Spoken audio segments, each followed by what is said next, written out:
maisog! Reformahin natin ang bansang Pilipinas! Sa mga kapatid nating nandito sa likod, mga nanay, mga tito, mga tita, naririnig niyo po ba ako? Naririnig niyo po ba ako? Naririnig niyo po ba ako? Ay, naririnig niyo ba ako? Naririnig niyo ako? May isa ako pa kayo usap, maisog ba kayo? Maisog kayo! Handa ba kayong patalsikin si Bongbong Marcos? Punta tayo sa harap! Sa harap! Punta po sa harap! Sa harap po tayo, sa harap! Mahalaga po ito, meron po tayo ngayong gagawing isang malaking pagbabago. Kaya dapat, sama-sama tayo sa harap. Punta po tayo muna, saglit lang ito. Saglit lang ito. Tayo! Tayo! Tututukan kayo ng camera! Tayo! Tayo! Punta po sa harap. Yung mga nasa gilid na gusto ng pagbabago, sa harap. Yung mga nasa sulok na ayaw na ng korupsyon, sa harap.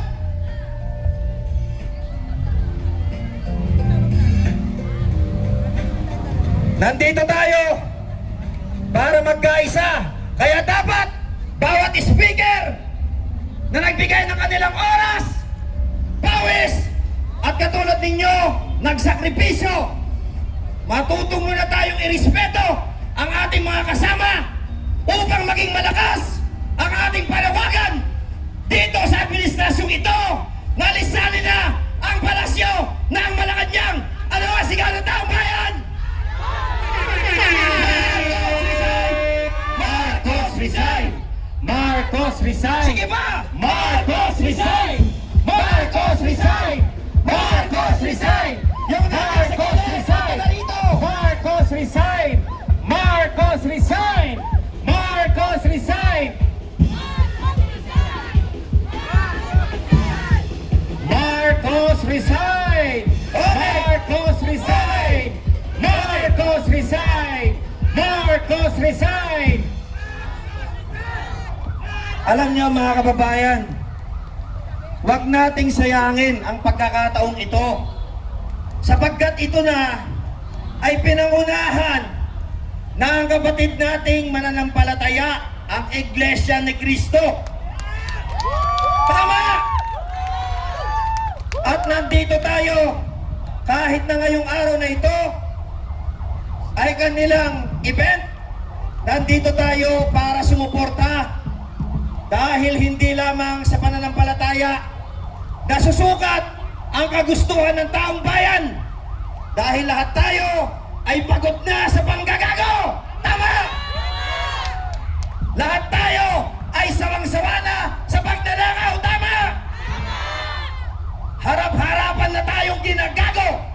Harap-harapan na tayong niluloko. 3 video ang lumabas. Ano pa ba ang gusto natin? Marcos resign! Ano gusto? Marcos resign! Marcos resign! Maraming salamat po. Isa munang paglilinaw. Ang naganap po kanina, napahayag ng isa nating kasamahan sa mainstream media, ang DCBB, ay iwawasto lamang po natin sapagkat nagiging pangit na naratibo na kung saan ito ay maaaring magbuklod na naman sa ating mga Pilipino na gusto nating wakasan ang administrasyon na ito. Dahil sinabi sa ulat na tayo daw ay itinaboy ng mga kapatid nating Iglesia ni Cristo at tayo daw ay hindi pinayagan na pumasok sa luneta. Hindi po totoo yan. Sapagkat ang pamunuan ng Iglesia ni Cristo at ang ating mga lider ng organisasyon ng iba't ibang nandito ay nagkasundo ng isang paggalang at pagrespeto sa kanya-kanyang mga aktibidad. Kaya ikinokorek po natin na tayo po galing sa Salamanca, sa TAF, ay nagtipon-tipon lamang doon upang tayo ay magmarcha papunta rito sa Liwasang Bonifacio. Sana malinaw po yan sa mga kapatid natin sa mainstream media. Hindi natin kailangan ngayon ang magturo kung sino ang tama at mali, dahil gusto nating malaman ang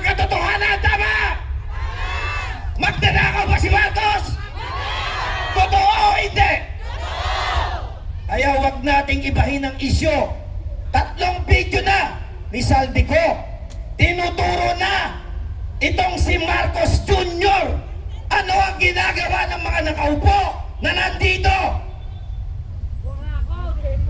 Gusto niyo pa ba magpatuloy ito? Hindi ba kayo pagod? Hindi ba tayo gutom? Magkano ang bigas? Magkano ang tax buwis ninanakaw araw-araw? Nilalagay sa maleta na parang basura lamang. Samantalang tayong mga Pilipino ay pagod na. Galit na. Subalit, binigyan na tayo ng pagkakataon. Ano pa ang iniintay natin? Marcos resign! Marcos resign! Marcos resign! Marcos resign! Gusto nyo bang pababain na at pawian natin ng mandato ang presidente nating inuutil at bangag? Uulitin ko, gusto nyo bang bawian natin ng mandato ang ipinagkatiwala natin na pinaniniwalaan natin? Sa pambobola niya, nasama-sama daw tayong pabangon ng muli. Ano ang sigaw ngayon ng taong bayan? Marcos resign! Marcos resign! Marcos resign! Ngayong gabi ay gagawin po nating makasaysayan ito. Ipapakita muli ng sambayan ng Pilipino na tayo ay nagkakaisa at kahit na ang pinakabantayog na palasyo ay kaya nating tibain sa pamamagitan ng isang payapa, nagkakaisang tinig na boses ng taong bayan. Sasama mo kayo? May mga kapatid po tayo na may katulad na panawagan ngayong araw na ito na nandyan po sa EDSA, People Power Monument. Nagkasundo ang pamunuan ng bawat organisasyon na pagsama-samahin, pag-isahin na lamang ang sigaw ng taong bayan. Ano ang gusto ng bansa Pilipino?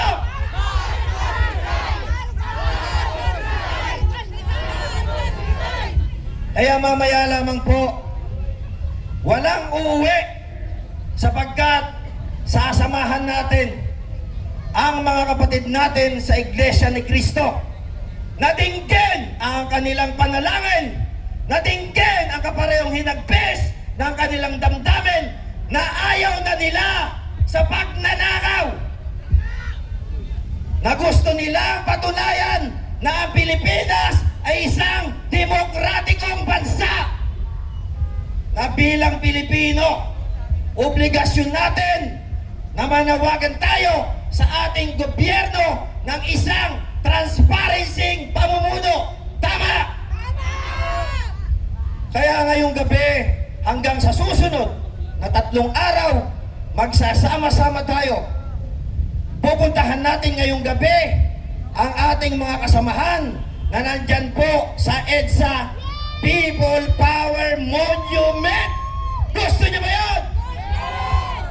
Ano ang sigaw ng taong bayan?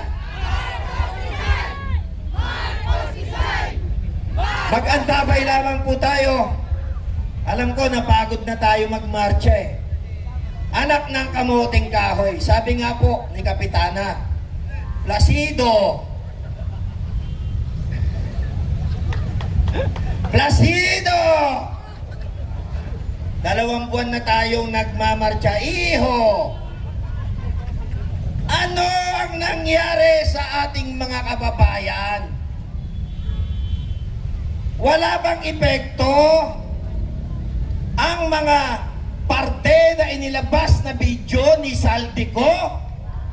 Ginagago tayo ng gobyernong ito. Kasama daw si Browner. Brownie! Chu-chu-chu-chu-chu-chu-chu! Walang bayag si Browner! Kaya ipaglaban ng Pilipino! Tama ba yun? Sino walang bayag? Di ako may sabi niyan. Alam na alam yan ni Attorney. Di ba, Attorney? Alam na alam niya. Palakpakan natin. Alam niya kasi yung mga sizes niyan eh. Anyway, Sa isang tingin lamang, alam na yan. Ano ulit? Walang bayag si Browner! Oh, ang bayag. Okay. Mamaya po, hinihintay lamang natin ang ating sasakyan galing sa Luneta. Ay, sorry. Oy, yung mga mainstream media dyan ha. Nagkamali ako. Galing po ng EDSA. Sapagkat doon, meron tayong maayos na pagtitipon, mas organisado, mas preparado, at mas marami tayong maririnig na iba't ibang sektor na magsasalita na yan po ay dadaluhan din ng mga Pilipinong mga may talento para panatilihin tayong gising sa loob ng 3 araw. Gusto nyo bang makita si Elias? Gusto nyo bang makita si Elias? Sisimulan ko na! Hindi ba marunong sumayaw? So hintay lang po tayo sa announcement. Meron pa po tayong natitirang mga speakers. Manatili po tayong nandito. Nakahanda po kaming hindi na ulit umuwi. 2 buwan na kami sa kalsada. Simula nung batasan, nandun na kami. Nang binato namin ng kamatis ang batasan. Napanood niyo ba yun? Araw-araw naming minumura ang lumalabas ng mga buwaya sa pinto ng batasan.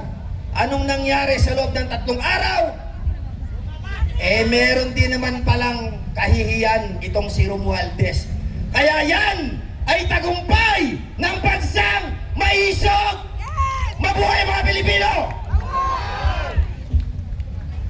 Ngayon, magpapatuloy tayo, maya-maya lamang, sabay-sabay nating tutunguhin ang People Power Monument sa EDSA. Papangunahan po yan ng ating mobile. Nakita ninyo doon. Kaya, dapat po yung mga magkakasama, wag na kayong maghiwa-hiwalay. Wag na kayong magpunta sa likod. Mahirap magsalita dito sa harap. Napakahalagang marinig ninyo ang bawat pagtatalumpati ng ating mga kababayan. Kasi naniniwala ako, yung mga patuloy na nakaupo, yung mga patuloy na nanonood lamang sa social media, at yung mga patuloy na doon lamang naglalabas ng galit, hindi po sapat yun. Huwag nating sayangin ang pagkakataon na nagbuwis na kayo at nagsakripisyo kayo ng panahon ngayong araw na ito. At naniniwala kami, 3 araw tayo dito. Sasama ba kayo? Dahil ang gusto ng taong bayan, labanan ang korupsyon, bawiin ang mandato,